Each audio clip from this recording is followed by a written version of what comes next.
आइए सुनते हैं मुंशी प्रेमचंद के लिखे उपन्यास वरदान का नवा भाग। कमला के नाम बिरजन के पत्र। मझगांव। प्रियतम, प्रेम पत्र आया। सिर पर चढ़ाकर नेत्रों से लगाया। ऐसे पत्र तुम न लिखा करो, हृदय विदीर्ण हो जाता है। मैं लिखूं तो असंगत नहीं, यहाँ चित्त अति व्याकुल हो रहा है। क्या सुनती थी और क्या देखती हूँ। टूटे फूटे फूस के झोंपड़े, मिट्टी की दीवारें, घरों के सामने कूड़े करकट के बड़े बड़े ढेर, कीचड़ में लिपटी हुई भैंसें, दुर्बल गायें। ये सब दृश्य देखकर जी चाहता है कि कहीं चली जाऊं। मनुष्यों को देखो तो उनकी शोचनीय दशा है। हड्डियां निकली हुई हैं। वो विपत्ति की मूर्तियां और दरिद्रता के जीवित चित्र हैं। किसी के शरीर पर एक बेफटा वस्त्र नहीं है। और कैसे भाग्यहीन कि रात दिन पसीना बहाने पर भी कभी भरपेट रोटियां नहीं मिलती।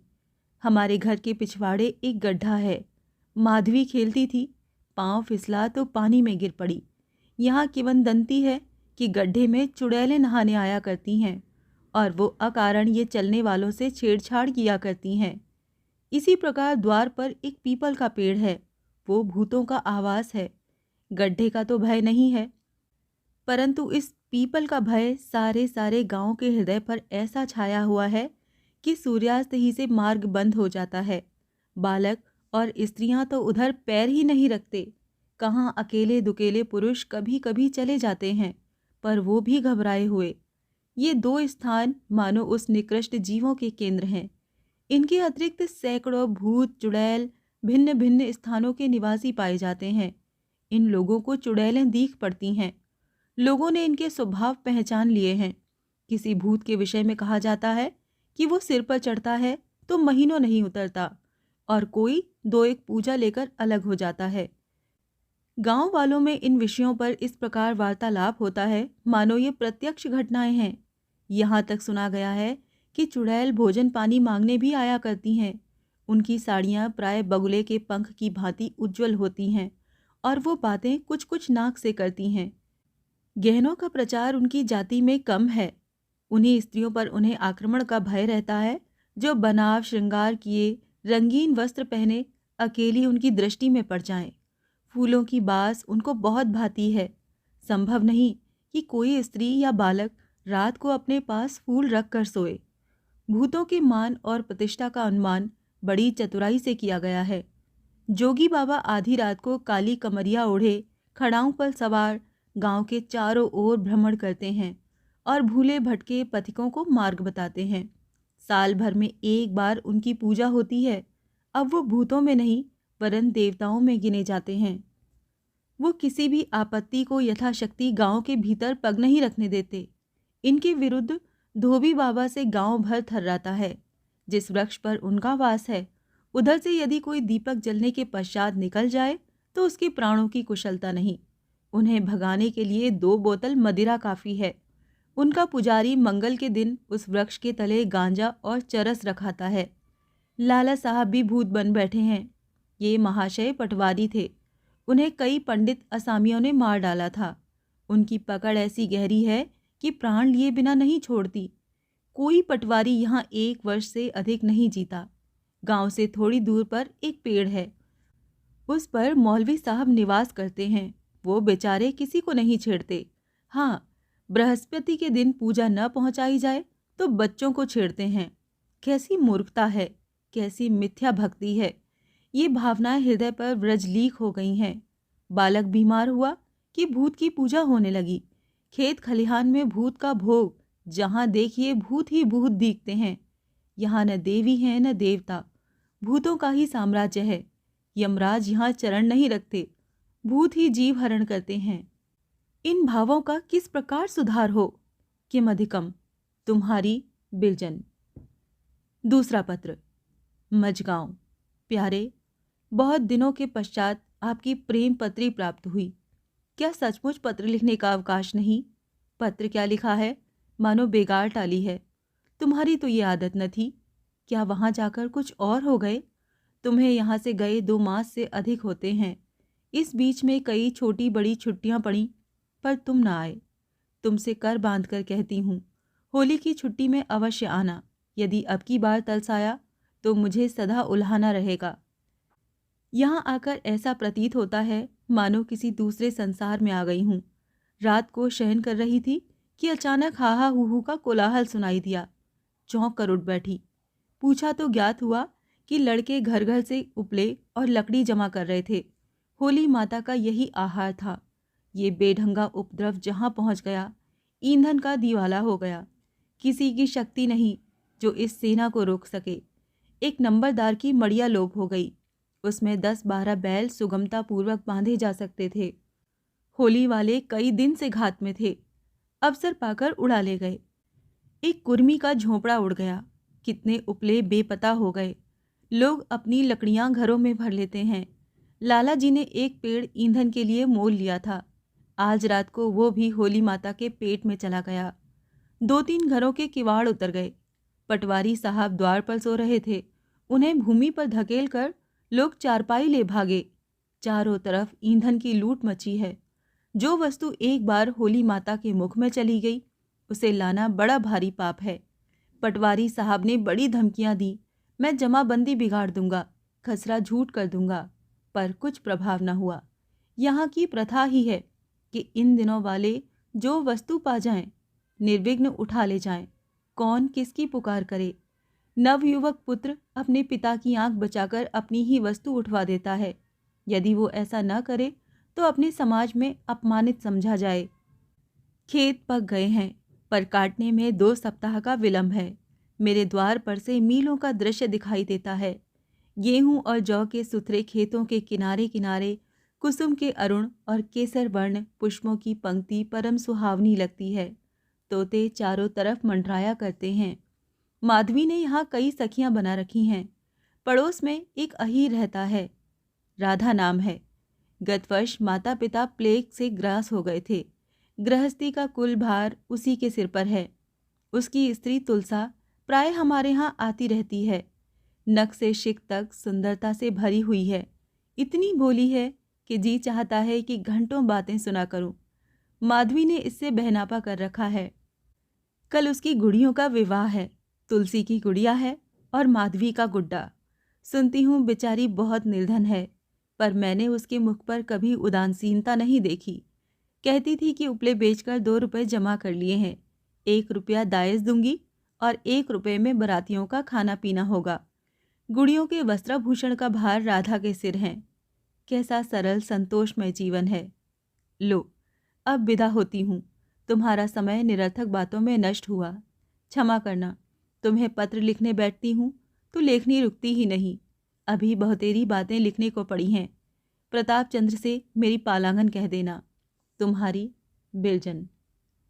3 पत्र। मझगांव। प्यारे, तुम्हारी प्रेम पत्रिका मिली। छाती से लगाई। वाह, चोरी और मुंह जोरी। अपने ना आने का दोष मेरे से धरते हो। मेरे मन से कोई पूछे कि तुम्हारे दर्शन की उसे कितनी अभिलाषा प्रतिदिन व्याकुलता के रूप में परिणत होती है। कभी कभी बेसुध हो जाती हूँ। मेरी ये दशा थोड़े ही दिनों से होने लगी है। जिस समय से यहाँ से गए हो, मुझे ज्ञान न था कि वहाँ जाकर मेरी दलेल करोगे। खैर, तुम ही सच और मैं ही झूठ। मुझे बड़ी प्रसन्नता हुई कि तुमने मेरे दोनों पत्र पसंद किए, पर प्रताप चंद्र को व्यर्थ दिखाए। वो पत्र बड़ी असावधानी से लिखे गए हैं। संभव है कि कुछ अशुद्धियां रह गई हों। मुझे विश्वास नहीं आता कि प्रताप ने उन्हें मूल्यवान समझा हो। यदि वो मेरे पत्रों का इतना आदर करते हैं कि उनके सहारे से हमारे ग्राम्य जीवन पर कोई रोचक निबंध लिख सकें, तो मैं अपने को परम भाग्यवान समझती हूँ। कल यहाँ देवी जी की पूजा थी। हल, चक्की, पुल, चूल्हे सब बंद थे। देवी जी की ऐसी ही आज्ञा है। उनकी आज्ञा का उल्लंघन कौन करे। हुक्का पानी बंद हो जाए। साल भर में यही एक दिन है जिस दिन गांव वाले भी छुट्टी समझते हैं। अन्यथा होली दिवाली भी प्रतिदिन के आवश्यक कामों को नहीं रोक सकते। बकरा चढ़ा, हवन हुआ, सत्तू खिलाया गया। अब गांव के बच्चे बच्चे को पूर्ण विश्वास है कि प्लेग का आगमन यहाँ न हो सकेगा। ये सब कौतुक देखकर सोई थी। लगभग 12 बजे होंगे कि सैकड़ों मनुष्य हाथ में मशालें लिए कोलाहल मचाते निकले और सारे गांव का फेरा किया। इसका ये अर्थ था कि सीमा के भीतर बीमारी पैर न रख सकेगी। फेरे के सप्ताह होने पर कई मनुष्य अन्य ग्राम की सीमा में घुस गए और थोड़े फूल, पान, चावल, लौंग आदि पदार्थ पृथ्वी पर रखाए, अर्थात अपने ग्राम की बला दूसरे गांव के सिर पर डालाए। जब ये लोग अपना कार्य समाप्त करके वहां से चलने लगे तो उस गांव वालों को सुनगुन मिल गई। सैकड़ों मनुष्य लाठियां लेकर चढ़ दौड़े। दोनों पक्ष वालों में खूब मारपीट हुई। इस समय गांव के कई मनुष्य हल्दी पी रहे हैं। आज प्रातःकाल बची बचाई रस्में पूरी हुई, जिनको यहाँ कढ़ाई देना कहते हैं। मेरे द्वार पर एक भट्टा खोदा गया और उस पर एक कढ़ा दूध में भरा हुआ रखा गया। काशी नाम का एक भर है, वो शरीर में भभूत रमाए आया। गांव के आदमी टाट पर बैठे, शंख बजने लगे। कढ़ा के चारों तरफ माल फूल बिखेर दिए गए। जब कढ़ा में खूब उबाल आया तो काशी झट उठा और जय काली जी की कहकर कढ़ा में कूद पड़ा। मैं तो समझी अब ये जीवित न निकलेगा, पर 5 मिनट पश्चात काशी ने फिर छलांग मारी और कढ़ा के बाहर था। उसका बाल भी बांका न हुआ। लोगों ने उसे माला पहनाई। वो कर बांध कर पूछने लगे, महाराज, अब के वर्ष खेती की उपज कैसी होगी? बीमारी आएगी या नहीं? गांव के लोग कुशल से रहेंगे? गुड़ का भाव कैसा रहेगा? काशी ने इन सब प्रश्नों के उत्तर स्पष्ट पर किंचित रहस्यपूर्ण शब्दों में दिए। इसके पश्चात सभा विसर्जित हुई। सुनती हूँ ऐसी क्रिया प्रतिवर्ष होती है। काशी की भविष्यवाणियां सब सत्य सिद्ध होती हैं और कभी एकाध असत्य भी निकल जाए तो काशी उनका समाधान भी बड़ी योग्यता से कर देता है। काशी बड़ी पहुंच का आदमी है। गांव में कहीं चोरी हो, काशी उसका पता देता है। जो काम पुलिस के भेदियों से पूरा न हो उसे वो पूरा कर देता है। यद्यपि वो जाति का भर है, तथापि गांव में उसका बड़ा आदर है। इन सब भक्तियों का पुरस्कार वो मदिरा के अतिरिक्त और कुछ नहीं लेता।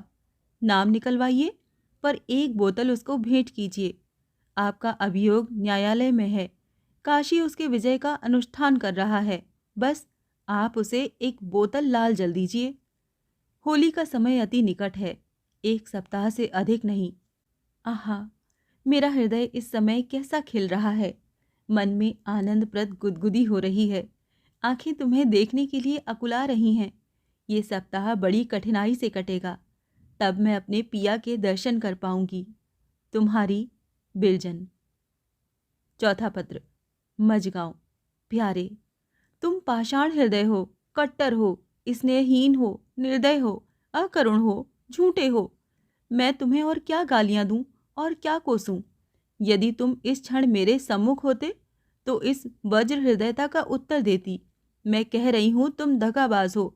मेरा क्या कर लोगे? नहीं आते तो मत आओ। मेरे प्राण लेना चाहते हो? ले लो। रुलाने की इच्छा है? रुलाओ। पर मैं क्यों रोऊं? मेरी भला रोए। जब आपको इतना ध्यान नहीं कि 2 घंटे की यात्रा है, तनिक उसकी सुध लेता आऊं, तो मुझे क्या पड़ी है कि रोऊं और प्राण खोऊं। ऐसा क्रोध आ रहा है कि पत्र फाड़ कर फेंक दूं और फिर तुमसे कभी बात न करूं। तुमने मेरी सारी अभिलाषाएं कैसे धूल में मिलाई हैं। होली होली, किसी के मुख से ये शब्द निकला और मेरे हृदय में गुदगुदी होने लगी। पर शोक, होली बीत गई और मैं निराश रह गई। पहले ये शब्द सुनकर आनंद होता था, अब दुख होता है। अपना अपना भाग्य है। गांव के भूखे नंगे लंगोटी में फाक खेलें, आनंद बनाएं, रंग उड़ाएं, और मैं अभागिनी अपनी चारपाई पर सफ़ेद साड़ी पहने पड़ी रहूं। शपथ लो जो उस पर एक लाल धब्बा भी पड़ा हो। शपथ ले लो जो मैंने अबीर और गुलाल हाथ से छुई भी हो। मेरी इत्र से बनी हुई अबीर, केवड़े में घुली हुई गुलाल, रचकर बनाए हुए पान, सब तुम्हारी अकृपा का रोना रो रहे हैं। माधवी ने जब बहुत हट की तो मैंने एक लाल टीका लगवा लिया। पर आज से इन दोषारोपणों का अंत होता है। यदि फिर कोई शब्द दोषारोपण का मुख से निकला तो जबान काट लूंगी। परसों सायंकाल ही से गांव में चहल पहल मचने लगी। नवयुवकों का एक दल हाथ में ढपली लिए अश्लील शब्द बकते द्वार द्वार फेरी लगाने लगे। मुझे ज्ञान न था कि आज यहाँ इतनी गालियां खानी पड़ेंगी। लज्जाहीन शब्द उनके मुख से इस प्रकार बेधड़क निकलते थे जैसे फूल झड़ते हों। लज्जा और संकोच का नाम न था। पिता पुत्र के सम्मुख और पुत्र पिता के सम्मुख गालियां बक रहे थे। पिता ललकार कर पुत्र वधू से कहता है, आज होली है। वधू घर में सिर नीचा किए सुनती है और मुस्कुरा देती है। हमारे पटवारी साहब तो एक ही महात्मा निकले। आप मदिरा में मस्त, एक मैली सी टोपी सिर पर रखे इस दल के नायक थे। उनकी बहू बेटियां उनकी अश्लीलता के वेग से न बच सकीं। गालियां खाओ और हंसो, यदि बदन पर तनिक भी महल आए तो लोग समझेंगे कि इसका मुहर्रम का जन्म है। भली प्रथा है। लगभग 3 बजे रात्रि के झुंड होली माता के पास पहुंचा। लड़के अग्नि क्रीड़ादि में तत्पर थे। मैं भी कई स्त्रियों के पास गई। वहां स्त्रियां एक और होलियां गा रही थीं। निदान होली में आग लगाने का समय आया। अग्नि जलते ही ज्वाला भड़की और सारा आकाश स्वर्ण वर्ण हो गया। दूर दूर तक के पेड़ पत्ते प्रकाशित हो गए। अब इस अग्नि राशि के चारों ओर होली माता की जय चिल्लाकर दौड़ने लगे। सबके हाथों में गेहूं और जौ की बालियां थीं, जिसको वो इस अग्नि में फेंकते जाते थे। अब ज्वाला बहुत उत्तेजित हुई तो लोग एक किनारे खड़े होकर कबीर कहने लगे। 6 घंटे तक यही दशा रही। लकड़ी के कुंदों से चटाक पटाक के शब्द निकल रहे थे। पशुगण अपने अपने खूंटों पर भय से चिल्ला रहे थे। तुलसा ने मुझसे कहा, अब की होली की ज्वाला टेढ़ी जा रही है। कुशल नहीं। जब ज्वाला सीधी जाती है, गांव में साल भर आनंद की बधाई बजती है, परंतु ज्वाला का टेढ़ी होना अशुभ है।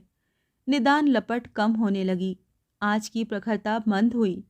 तब कुछ लोग होली के निकट आकर ध्यानपूर्वक देखने लगे, जैसे कोई वस्तु ढूंढ रहे हों।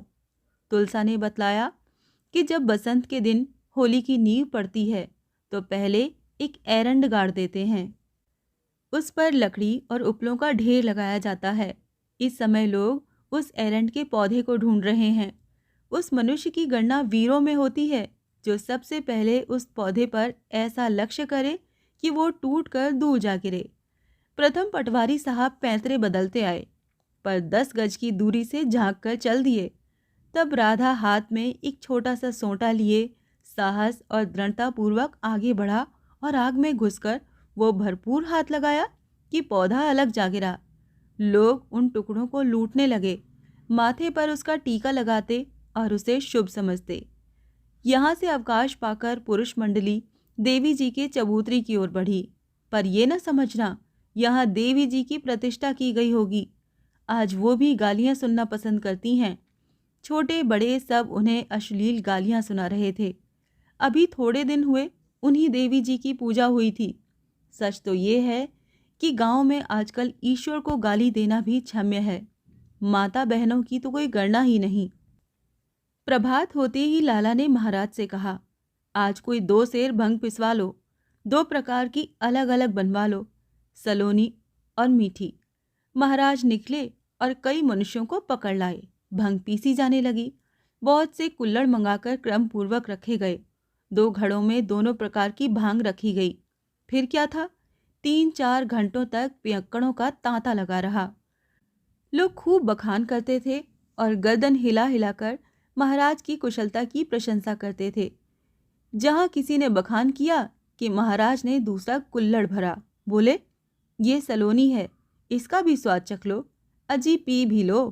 क्या दिन दिन होली आएगी कि सब दिन हमारे हाथ की बूटी मिलेगी। इसके उत्तर में किसान ऐसी दृष्टि से ताकता था मानो किसी ने उसे संजीवन रस दे दिया हो और एक की जगह 3-4 कुल्हड़ चट कर जाता। पटवारी के जामाता मुंशी जगदम्बा प्रसाद साहब का शुभागमन हुआ है। आप कचहरी में अरायज नवीस हैं। उन्हें महाराज ने इतनी पिला दी कि आपे से बाहर हो गए और नाचने कूदने लगे। सारा गांव उनसे पदोरी करता है। एक किसान आता है और उनकी ओर मुस्कुराकर कहता है, तुम यहाँ ठाड़ी हो, घर जाके भोजन बनाओ, हम आवत हैं। इस पर बड़े जोर की हंसी होती है। काशी भर मद में माता लट्ठा कंधे पर रखे आता है और सभा स्थित जनों की ओर बनावटी क्रोध से देखकर गरजता है, महाराज, अच्छी बात नहीं है, तुम हमारी नई बहुरिया से मजा लूटत हो।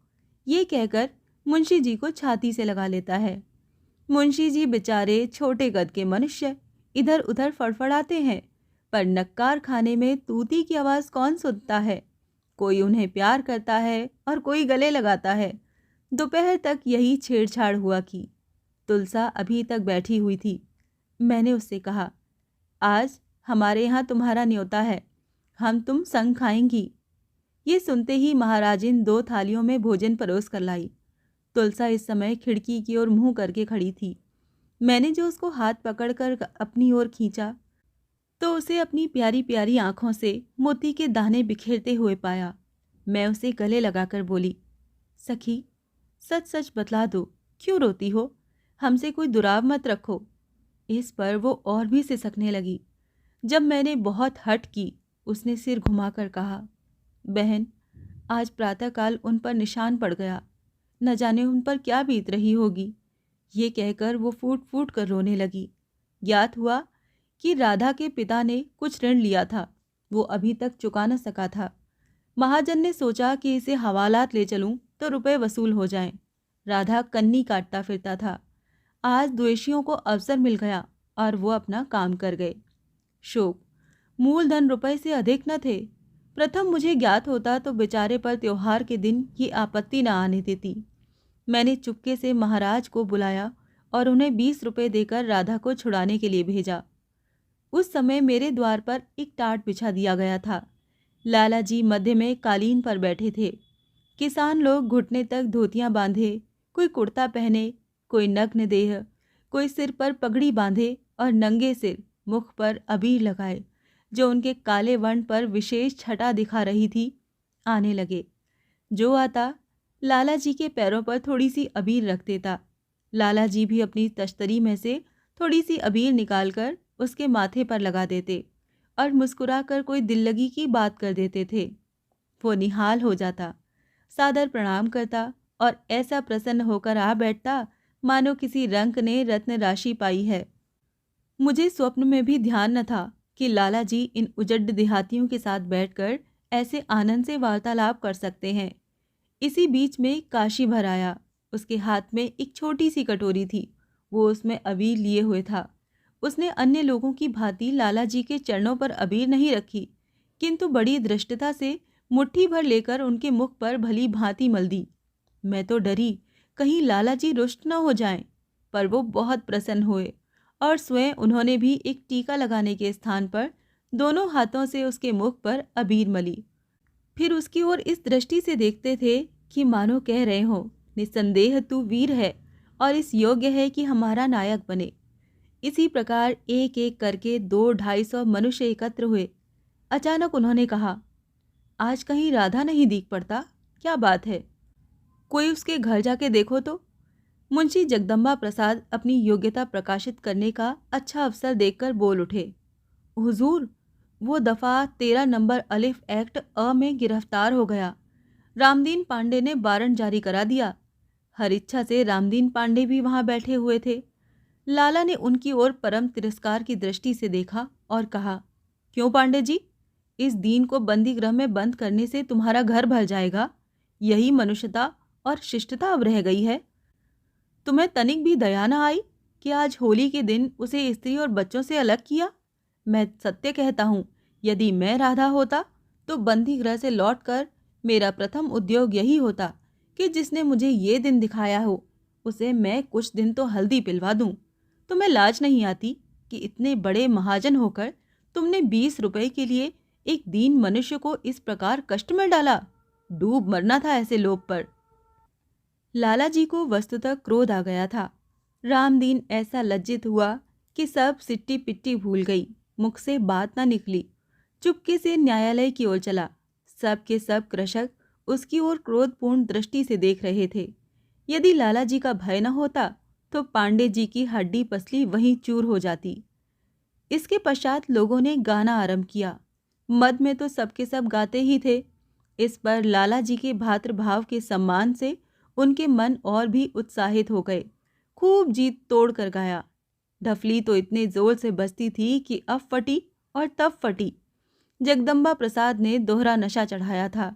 कुछ तो उनके मन में स्वतः उमंग उत्पन्न हुई, कुछ दूसरों ने उत्तेजना दी। आप मध्य सभा में खड़े होकर नाचने लगे, विश्वास मानो नाचने लगे। मैंने अचकन, टोपी, धोती और मूंछों वाले पुरुष को कभी नाचते न देखा था। आधे घंटे तक वो बंदरों की भांति उछलते कूदते रहे। निदान मद ने उन्हें पृथ्वी पर लिटा दिया। तत्पश्चात एक और अहीर उठा। एक अहीरिन भी मंडली से निकली और दोनों चौक में जाकर नाचने लगे। दोनों नवयुवक फुर्तीले थे। उनकी पीठ की लचक विलक्षण थी। उनके हाव भाव, कमर का लचकना, रोम रोम का फड़कना, गर्दन का मोड़, अंगों का मरोड़ देखकर विस्मय होता था। बहुत अभ्यास और परिश्रम का कार्य है। अभी यहाँ नाच हो ही रहा था कि सामने बहुत से मनुष्य लंबी लंबी लाठियां कंधों पर रखे आते दिखाई दिए। उनके संग डफली भी था। कई मनुष्य हाथों से झांझ और मजीरे लिए हुए थे। वो गाते बजाते आए और हमारे द्वार पर रुके। अकस्मात 3-4 मनुष्य ने मिलकर ऐसे आकाश भेदी शब्दों में अरर कबीर की ध्वनि लगाई कि घर कांप उठा। लालाजी निकले। ये लोग उसी गांव के थे जहां निकासी के दिन लाठियां चली थीं। लालाजी को देखते ही कई पुरुषों ने उनके मुख पर अबीर मला। लालाजी ने भी प्रत्युत्तर दिया। फिर लोग फर्श पर बैठकर इलायची और पान से उनका सम्मान किया गया। फिर गाना हुआ। इस गांव वालों ने भी अबीर मली और मलवाई। जब ये लोग विदा होने लगे तो ये होली गाई। सदा आनंद रहे ही द्वारे, मोहन खेलें होरी। कितना सुहावना गीत है। मुझे तो इसमें रस और भाव कूट कूट कर भरा हुआ प्रतीत होता है। होली का भाव कैसे साधारण और संक्षिप्त शब्दों में प्रकट कर दिया गया है। मैं बारंबार ये प्यारा गीत गाती हूँ, आनंद लूटती हूँ। होली का त्योहार परस्पर प्रेम और मेल बढ़ाने के लिए है। संभव न था कि वो लोग जिनसे कुछ दिन पहले लाठियां चली थीं, इस गांव में इस प्रकार बेधड़क चले आते। पर ये होली का दिन है। आज किसी को किसी से द्वेष नहीं है। आज प्रेम और आनंद का स्वराज्य है। आज के दिन यदि दुखी हो तो परदेसी बालम की अवला, रोए तो युवती विधवा, इनके अतिरिक्त और सब के लिए आनंद की बधाई है। संध्या समय गांव की सब स्त्रियां हमारे घर खेलने आईं। माताजी ने उन्हें बड़े आदर से बैठाया, रंग खेला, पान बांटा। मैं मारे भय के बाहर न निकली। इस प्रकार छुट्टी मिली। अब मुझे ध्यान आया कि माधवी दोपहर से गायब है। मैंने सोचा था शायद गांव में होली खेलने गई हो, परंतु इन स्त्रियों के संग न थी। तुलसा अभी तक चुपचाप खिड़की की ओर मुंह किए बैठी थी। दीपक में बत्ती पड़ रही थी कि अकस्मात उठी, मेरे चरणों पर गिर पड़ी और फूट फूट कर रोने लगी। मैंने खिड़की की ओर झांका तो देखती हूँ कि आगे आगे महाराज, उसके पीछे राधा और सबसे पीछे रामदीन पांडे चल रहे हैं। गांव के बहुत से आदमी उनके संग हैं। राधा का बदन कुम्हलाया हुआ है। लाला जी ने ज्यों ही सुना कि राधा आ गया, चट बाहर निकल आए और बड़े स्नेह से उसको कंठ से लगा लिया, जैसे कोई अपने पुत्र को गले से लगाता है। राधा चिल्ला चिल्ला के चरणों में गिर पड़ा। लाला जी ने उसे भी बड़े प्रेम से उठाया। मेरी आंखों में भी उस समय आंसू न रुक सके। गांव के बहुत से मनुष्य रो रहे थे। बड़ा करुणामय दृश्य था। लाला जी के नेत्रों में मैंने कभी आंसू न देखे थे, वो इस समय देखे। रामदीन पांडे मस्तक झुकाए ऐसे खड़ा था मानो गौ हत्या की हो। उसने कहा, मेरे रुपए मिल गए, पर इच्छा है इनसे तुलसा के लिए एक गाय ले दूं। राधा और तुलसा दोनों अपने घर गए, परंतु थोड़ी देर में तुलसा माधवी का हाथ पकड़े हंसती हुई मेरे घर आई और बोली, इनसे पूछो ये अब तक कहाँ थी। मैं, कहाँ थी? दोपहर से गायब हो। माधवी, यहीं तो थी। मैं, यहाँ कहाँ थी? मैंने तो दोपहर से नहीं देखा। सच सच बता दो, मैं रुष्ट नहीं होंगी। माधवी, तुलसा के घर ही तो चली गई थी। तुलसा तो यहाँ बैठी थी, तुम वहां अकेली क्या सोती रही? तुलसा हंसकर बोली, सोती काहे को, जागती रही, भोजन बनाती रही, चौका बर्तन करती रही। माधवी, हाँ चौका बर्तन करती रही, कोई तुम्हारा नौकर लगा हुआ है ना। ज्ञात हुआ कि जब मैंने महाराज को राधा को छुड़ाने के लिए भेजा था, तब से माधवी तुलसा के घर भोजन बनाने में लीन रही। उसके किवाड़ खोले, यहाँ से आटा, घी, शक्कर सब ले गई, आग जलाई और पूड़ियाँ, कचौड़ियाँ, गुलगुले और मीठे समोसे सब बनाए उसने सोचा था कि मैं ये सब बनाकर चुपके से चली जाऊंगी। जब राधा और तुलसा जाएंगे तो विस्मित होंगे कि कौन बना गया। पर स्यात विलंब अधिक हो गया और अपराधी पकड़ लिया गया। देखा कैसी सुशीला बाला है। अब विदा होती हूँ। अपराध क्षमा करना। तुम्हारी चेरी हूँ, जैसे रखोगे वैसे रहूंगी। ये अबीर और गुलाल भेजती हूँ। ये तुम्हारी दासी का उपहार है। तुम्हें हमारी शपथ, मिथ्या सभ्यता की उमंग में आकर इसे फेंक न देना, नहीं तो मेरा हृदय दुखी होगा। तुम्हारी बिलजन। 5वां पत्र। मझगांव। प्यारे, तुम्हारे पत्र ने बहुत रुलाया। अब नहीं रहा जाता। मुझे बुला लो। एक बार देख कर चली आऊंगी। सच बताओ, यदि मैं तुम्हारे यहाँ आ जाऊं तो हंसी तो न उड़ाओगे? न जाने मन में क्या समझोगे। पर कैसे आऊं? तुम लाला जी को लिखो खूब। कहेंगे ये नई धुन समाई है। कल चारपाई पर पड़ी थी। भोर हो गया था।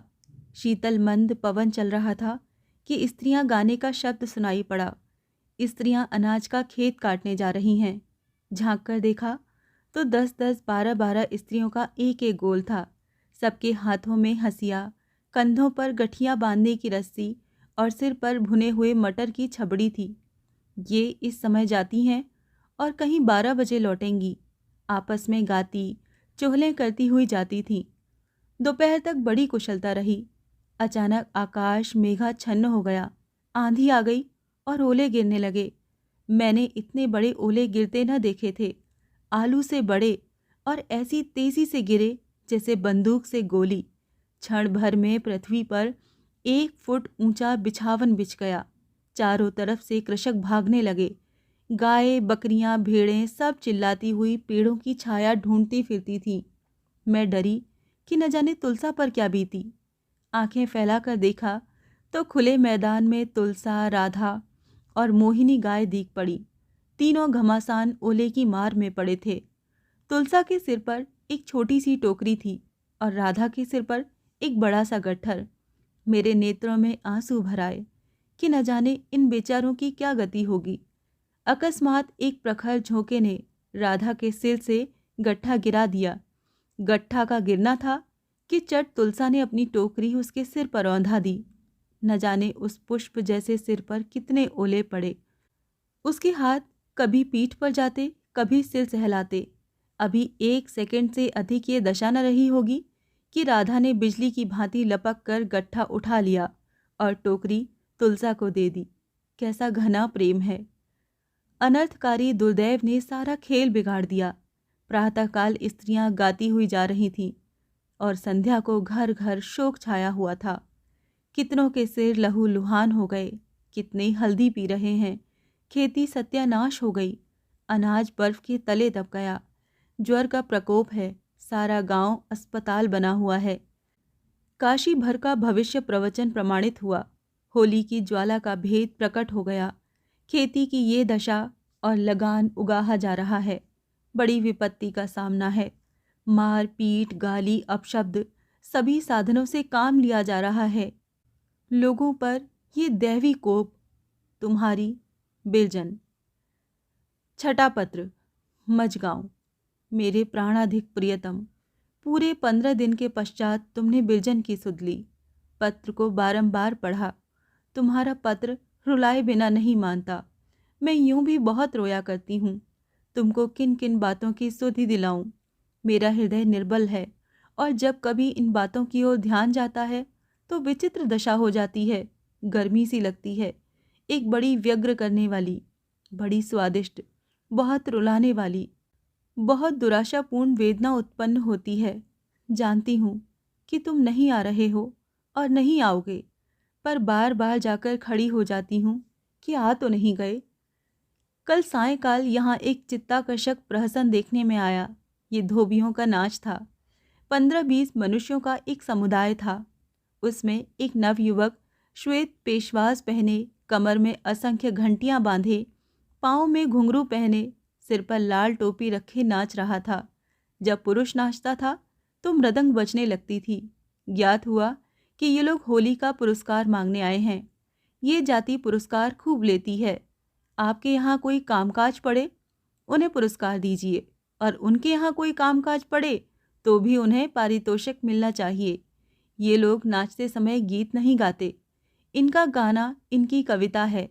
पेशवाज वाला पुरुष मृदंग पर हाथ रखकर एक बिरहा कहता है, दूसरा पुरुष सामने से आकर उसका प्रत्युत्तर देता है और दोनों तत्क्षण वो बिरहा रचते हैं। इस जाति में कवित्व शक्ति अत्यधिक है।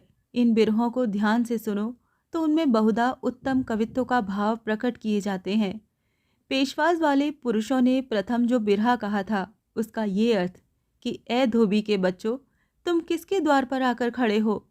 दूसरे ने उत्तर दिया, अब न अकबर शाह है न राजा भोज, अब जो हैं हमारे मालिक हैं, उन्हीं से मांगो।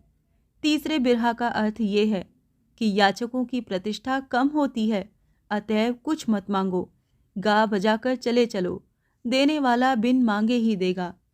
घंटे भर से ये लोग बिरहे कहते रहे।